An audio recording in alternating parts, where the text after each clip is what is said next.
Bonjour à tous, merci d'être avec nous. Bonjour. Hello. Que des têtes connues du monde des festivals, les festivals comme le Pop Rock, le Jval et le Golden, parlons-en. Pour certains, c'est annulé, d'autres, on attend encore avec impatience les dernières décisions.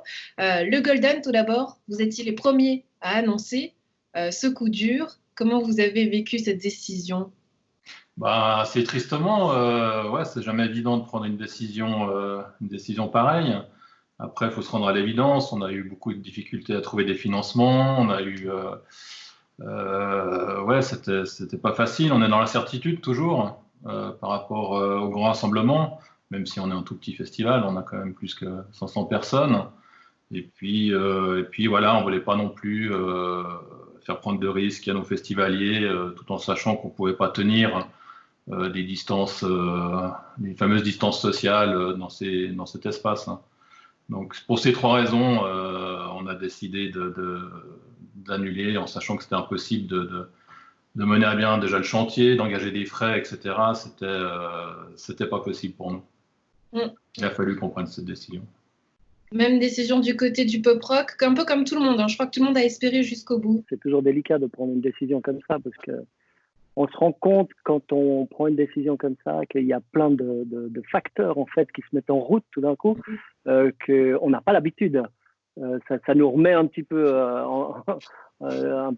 des idées et tout ça qui reviennent puisqu'on ne sait pas comment s'y prendre, hein. C'est vraiment extraordinaire ce qui arrive. Alors ça nous force un petit peu à aller chercher des solutions dont on ne connaît pas vraiment les réponses. C'est ça. Et le Jval, qui est d'habitude le dernier festival de la saison, vous ne vous êtes pas encore prononcé. Le festival a lieu habituellement fin août. Qu'est-ce qu'il en est, Nicolas Jones? On continue à se préparer, je dirais, selon la phrase consacrée, aussi lentement que possible, vu l'incertitude.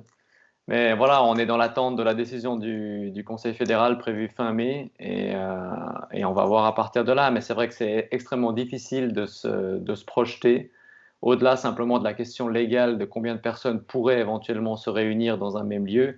Il y a vraiment une question de responsabilité, de sécurité vis-à-vis des artistes, des festivaliers, de nos bénévoles, enfin voilà, d'énormément de différentes personnes et d'acteurs dans cette situation.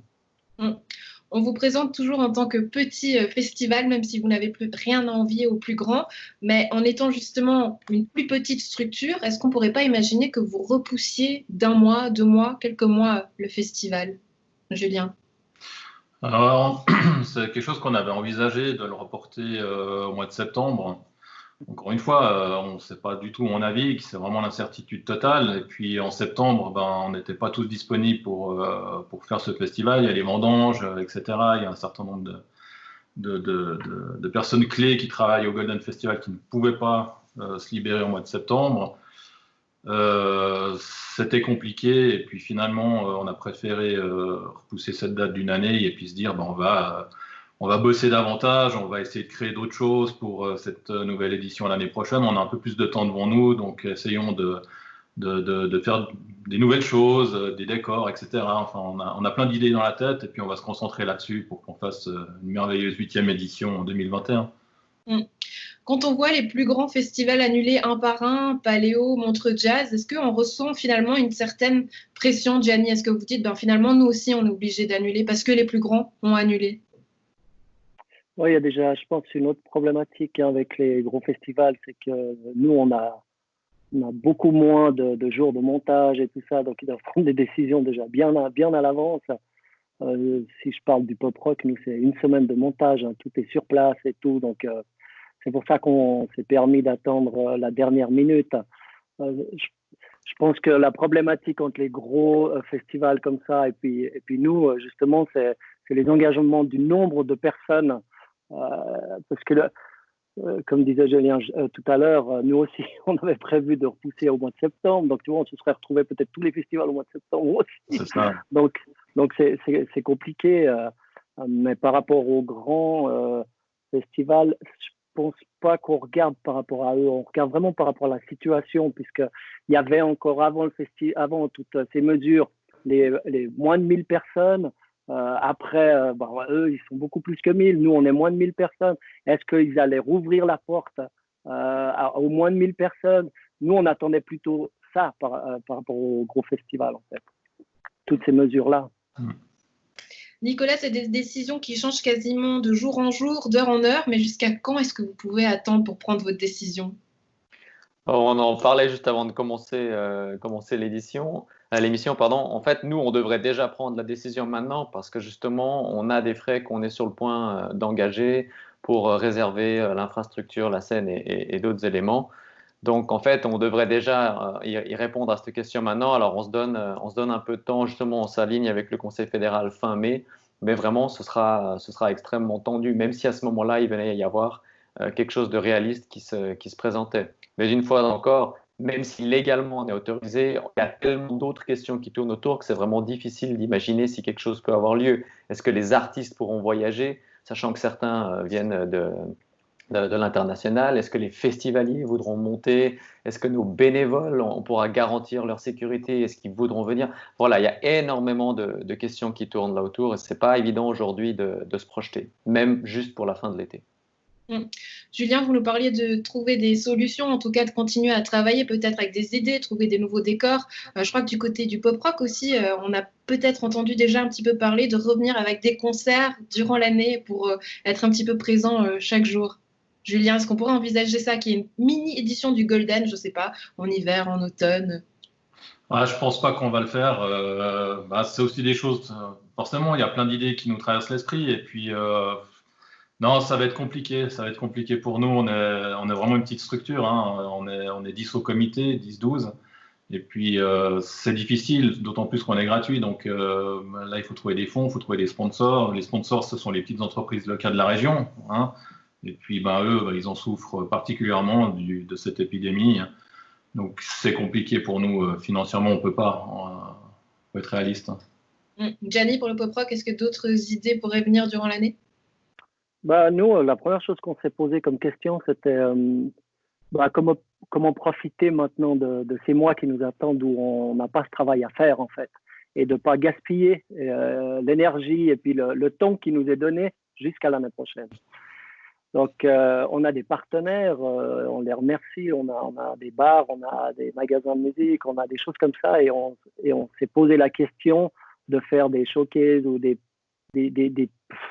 mini festivals, puisqu'on parle d'heures et même pas de jours, avec la participation d'un tel et du pop rock, ce qui fait qu'on serait toujours avec une actualité un petit peu visible tout le long de l'année, parce que c'est ça qui est très dur. C'est tout d'un coup qu'on n'entende plus parler de nous pendant une année et qu'on doive essayer de survivre à ça. C'est hyper important. Alors on essaiera de faire quelque chose durant cette année-là pour ne pas perdre ce temps-là.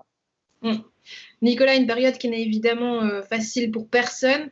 En étant justement le dernier des festivals de la saison, est-ce que du coup on ressent peut-être aussi une pression en se disant tiens, est-ce qu'on ne pourrait pas les inviter et faire aussi quelque chose ensemble? Oui, alors absolument. Il y a eu des discussions dans ce sens-là. Il y a eu notamment la toute première était, je dirais anecdotiquement, quand le QI a décidé d'annuler. Une des premières choses, c'était est-ce qu'on peut faire quelque chose pour les soutenir? Est-ce que eux pourraient venir mixer un soir ou est-ce qu'il y aurait une autre scène, juste comme ça? Après, voyant un peu plus comment ça s'est développé, on a bien vu que finalement, même pour nous, il y aurait déjà des questions de faisabilité. Maintenant, on sent une certaine responsabilité. Si le festival pourrait avoir lieu, on aimerait vraiment qu'il ait lieu pour soutenir notamment les artistes et les personnes qui travaillent dans le monde culturel, parce que eux, c'est leur gagne-pain. Ça fait déjà plusieurs semaines que tout s'est arrêté pour eux. On aimerait vraiment pouvoir les soutenir. Donc oui, il y a une sorte de notion de responsabilité qui fait partie de l'équation en ce moment. Dernière question et dernier tour de table. Je sais que ça peut être une question colle, mais votre été, vous le voyez comment, Julien?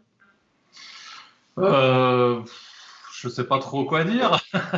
Il n'y a pas de festival, donc ça va être un petit peu ennuyeux. Mais voilà, je pense qu'il faut tous s'adapter et puis on va tous rentrer dans un nouveau paradigme le temps que cette épidémie soit derrière nous. Je suis obligée de te couper. Il a donné le mot paradigme, un challenge à chaque fois du Golden entre les équipes. Il a placé le mot, ben voilà, ça sera c'est fait. tout le monde. J'attends d'ailleurs encore la tournée de l'année dernière, hein, sachant ici dit. Ah ouais, mais l'année dernière, c'était, je m'en souviens plus. Ah, ça va on ira revenir. chercher dans les archives. On ira chercher dans les archives. Johnny, votre éternité sans festival, comment ça se présente? Ben, moi, je pense que cet été, les grillades, elles vont fuser. On va être tous dans les jardins à essayer de se voir et puis dès qu'on pourra être de nouveau un peu plus que 5, je pense qu'il va y avoir des bonnes odeurs un petit peu dans toutes les régions de grillades parce qu'on aura quand même de toute façon besoin de se retrouver, de se revoir. Et puis, moi, je profite de l'occasion pour dire aussi qu'avec le Golden, j'aimerais bien qu'on se voie et tout ça parce qu'on a eu l'occasion avec le Jval.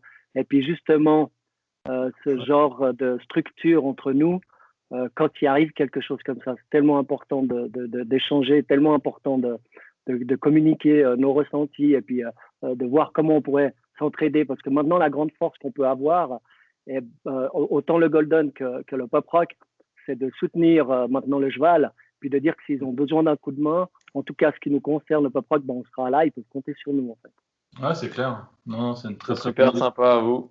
Ça fait chaud au cœur de sentir que tout le monde culturel est mobilisé en ce moment et que tout le monde cherche à trouver des solutions.